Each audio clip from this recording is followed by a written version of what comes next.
तो फाइनली ढूंढ ही लिया आपने। हाँ, मुझे उम्मीद थी ढूंढ लोगे। तो आज की इस वीडियो में मैं कवर करने वाला हूँ कक्षा 8 गणित अध्याय 3 की प्रश्नावली 3.3 का इंट्रो। मेरा नाम है विजय, आप देख रहे हैं सीसीएल क्लास। तो आज हम समझेंगे चतुर्भुजों के प्रकार कि किस किस प्रकार के होते हैं। तो यहाँ पे हम बेसिकली दो प्रकार डिस्कस करेंगे, एक तो है समानांतर चतुर्भुज और दूसरा है पतंग, और तीसरा आएगा हमारे पास समलंब। तो आज हम इन तीनों को डिस्कस करेंगे। तो चलिए शुरू करते हैं। सबसे पहले समानांतर चतुर्भुज। समानांतर चतुर्भुज क्या होता है? जिसकी दो भुजाएं क्या हो समानांतर, यानी कि जो ए बी है वो क्या है समानांतर है डीसी के, और जो बीसी है वो समानांतर है एडी के। अब यहां पे मैं दिया हुआ सम्मुख भुजा, यानी कि सम्मुख कौन से हैं? ए बी सम्मुख है सी डी के। तो जो सम्मुख भुजा है वो क्या होगी? बराबर, यानी कि जो रेखा ए बी है वो बराबर होगी सी डी के। यहां से ये कहना चाह रहा है हमें सम्मुख भुजा क्या होगी? बराबर। और इसी तरह से बी सी रेखा बराबर होगी ए डी के। तो इस पहले पॉइंट से में ये दो बात पता चलती है। दूसरा था हमारे पास सम्मुख कोण, यानी कि सम्मुख कोण। सम्मुख कोण कौन से है? ए और सी। तो यानी कि कोण ए बराबर होगा कोण सी के, और कोण बी बराबर होगा कोण डी के। उसके बाद विकर्ण। विकर्ण एक दूसरे को समद्विभाजित करेंगे, यानी कि एक विकर्ण है हमारे पास, मान लीजिए ए सी, और एक हमारे पास बी डी, और ये पॉइंट मान लिया हमने ओ। तो जो ए ओ है वो बराबर होगा ओ सी के, और जो बी ओ है वो बराबर होगा ओ डी के। तो यहां से हमें ये पता चलता है। और आसन भुजाएं कौन सी होंगी? जो ए बी है और बी सी ए क्या होंगी? आसन।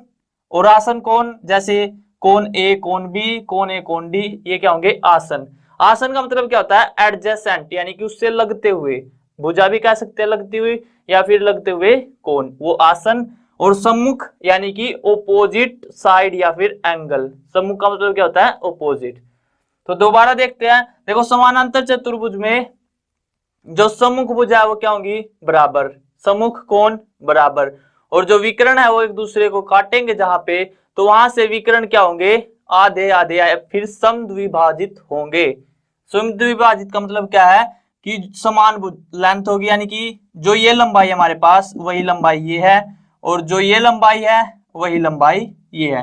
यानी कि जो ए ओ है वो बराबर है ओ सी के, और बी ओ है वो बराबर है ओ डी के। तो ये क्या था हमारे पास? समानांतर चतुर्भुज। और यहां से एक बात और आएगी क्या, कि जो ये कोण है ये कोण किसके बराबर होगा? इसके। और ये कोण इसके। ये भी आपको क्या है? याद रखना। यानी कि कोण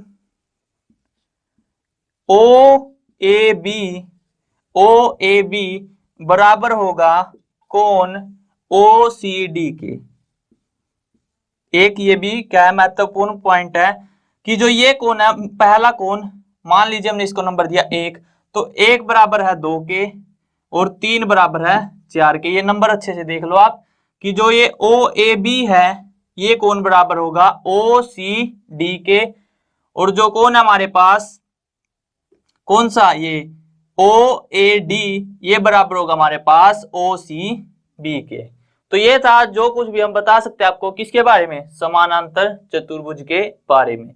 उसके बाद दूसरा था हमारे पास पतंग। पतंग क्या होगा? पतंग में देखो दो भुजाएं, ये भुजा और ये भुजा क्या है? बराबर, और ये भुजा और ये भुजा बराबर, यानी कि ए बी बराबर है ए डी के, और बी सी बराबर है सी डी के, या फिर डी सी के, कुछ भी कह सकते हो आप। तो यहां से पतंग में क्या होगा? जो ए बी है वो बराबर है ए डी के, बी सी बराबर है सी डी के। उसके बाद जो एंगल यानी कि कोण बी है वो बराबर है कोण डी के, लेकिन कोण ए और कोण सी क्या है? बराबर नहीं है। ऐसा क्यों? क्योंकि इनकी लंबाई क्या है? अलग अलग। विकर्ण क्या होंगे? लंबवत होंगे। लंबवत का मतलब क्या है? 90 डिग्री का कोण बनाएंगे। जैसे ये हमारे पास और एक ये विकर्ण, तो यहां से क्या बनाएंगे? सभी 90 के कोण। आपको समझ में आ गया होगा। दूसरा पॉइंट, विकर्ण समद्विभाजित होंगे, वही सेम समद्विभाजित। तो यानी कि जो ये लंबाई है वो इसकी लंबाई ये होगी, और जो ये लंबाई है मान लो ये है ओ, तो जो BO है वो बराबर होगा OD के, और AO है वो बराबर होगा OC के। तो यहां से हमें ये बता रहे हैं। उसके बाद ये मैंने आपको बता दिया कोण B और कोण D बराबर। तो ये था हमारे पास पतंग और समानांतर चतुर्भुज। अब हमारे पास बच जाता है क्या, समलंब, तो उसको भी डिस्कस करते हैं। समलंब, समलंब क्या होगा, जिसकी दो सम्मुख भुजाएं क्या है, पैरेलल है यानी कि समानांतर है। तो दो भुजाएं क्या है, समानांतर, बस यही क्या होगा समलंब। और इसमें कितनी भुजाएं हैं, 4 भुजाएं होंगी, और जिसमें 2 भुजाएं क्या होंगी, समानांतर। तो ये था हमारे पास इसका इंट्रो। अब देखते हैं इसके उदाहरण। तो उदाहरण नंबर 3 दिया हुआ है हमें, समानांतर चतुर्भुज PQRS का परिमाप ज्ञात कीजिए। तो हमें इसका क्या है, परिमाप ज्ञात करना है PQRS, जहां पे P क्या हुआ है 12 सेंटीमीटर और QR है 7 सेंटीमीटर। तो सबसे पहली बात आती है कि परिमाप होता क्या है, यानी कि हमें एक चक्कर लगाना है इसके चारों तरफ। यानी कि अगर हम P से शुरू करें तो यहां से चल के हमें ऐसे घूम के ऐसे PQR ऐसे होते हुए दोबारा P पे आना है। तो परिमाप क्या होगा, PQ plus QR plus RS plus PS। और हमें पता है कि समानांतर चतुर्भुज में जो सम्मुख भुजाएं है वो क्या होगी, समान। यानी कि PQ अगर 12 है तो SR भी क्या होगा 12, अगर QR 7 है तो PS भी क्या होगा 7। यानी कि परिमाप क्या होगा 2 गुना 12 प्लस 7, 12 और 7 19, यानी कि 2 गुना 19 38 सेंटीमीटर। तो इसका परिमाप क्या आ गया 38 सेंटीमीटर। नेक्स्ट है हमारे पास उदाहरण नंबर 4, आकृति में BEST एक समानांतर चतुर्भुज है, तो हमें X, Y और Z का मान बताना है। अगेन समानांतर चतुर्भुज में जो सम्मुख कोण है वो क्या होंगे, बराबर। यानी कि जो कोण B है वो बराबर होगा कोण S के, और S क्या दिया हुआ है X, यानी कि जो कोण B है वो बराबर है X के। कोण B कितना है 100, तो 100 डिग्री बराबर है X के। तो यहां से X का मान आ गया, क्यों, क्योंकि ये प्रॉपर्टी है या फिर गुणधर्म है किसका, समानांतर चतुर्भुज का, कि जो उसके सम्मुख कोण है वो क्या होंगे, बराबर। सम्मुख का मतलब ऑपोजिट, तो ऑपोजिट कोण क्या होंगे, बराबर। ये आ गया हमारे पास। उसके बाद देखो ये 100, ये भी कितना आ गया 100, ये Z, तो ये भी कितना होगा Z, और जो कुल सम है वो कितना होता है 360। तो 360 बराबर होगा हमारे पास 100 प्लस 100 200 प्लस 2Z। 360 में से 200 जाएगा कितना आएगा 160, किसके बराबर है 2Z के। तो यहां से Z कितना आ गया हमारे पास 160 बटे 2, यानी कि 80 डिग्री। तो Z का मान कितना आ गया 80 डिग्री, X का मान 100 डिग्री। अब क्या बच गया हमारे पास Y। ये एक रेखाखंड है, ये हमारे पास 80 है, तो ये कितना हो जाएगा 100 डिग्री, कितना हो जाएगा 100। तो Y कितना आ गया 100 डिग्री। क्यों, क्योंकि एक रेखाखंड में जो कुल कोण है वो कितना होता है 180, अगर Z 80 है तो Y कितना होगा 100 डिग्री। नेक्स्ट है हमारे पास उदाहरण नंबर 5, समानांतर चतुर्भुज RING में जो कोण R है वो है हमारे पास 70 डिग्री। तो दूसरे सभी कोण ज्ञात कीजिए। तो यानी कि हमें बचे हुए कोण क्या है बताने हैं। आपको पता है कि जो सम्मुख कोण है वो बराबर होंगे, तो जो कोण R है वो बराबर होगा कोण N के। ये 70, तो N भी क्या हो जाएगा 70। उसके बाद कुल योग कितना होगा 360, 360 किसके बराबर होगा 70 और 70 140 प्लस ये हमने मान लिया x, तो ये भी क्या होगा x, तो यानी कि 2x। 360 140 को इस तरफ माइनस का आ जाएगा, 360 में से 140 गया, 6 में से 4 गया 2, 3 में से 1 गया 2, तो 220 बराबर आ गया 2x के। तो x कितना आ गया 110।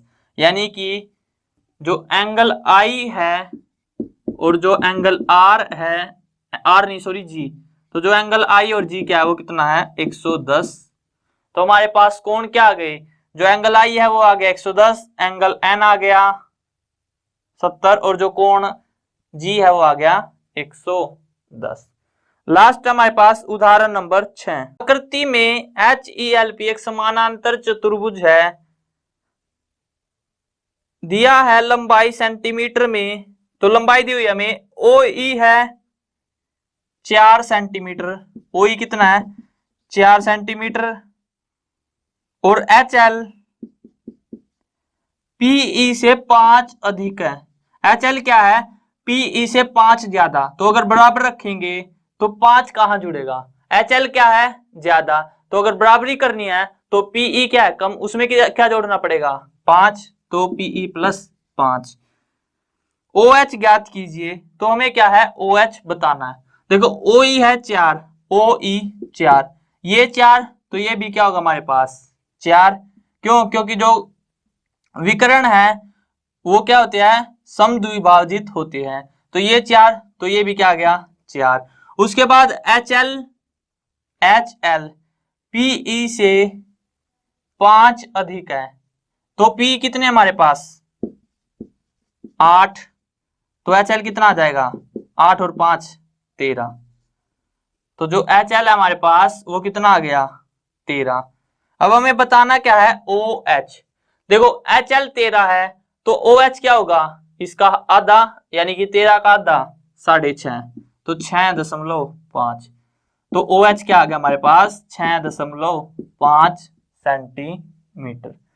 तो आई होप आपको समझ में आ गया होगा। यहाँ पे वीडियो एंड करते हैं। अगर वीडियो पसंद आए तो वीडियो को लाइक करना, और अगर चैनल पे नहीं हो तो चैनल को सब्सक्राइब कर लेना।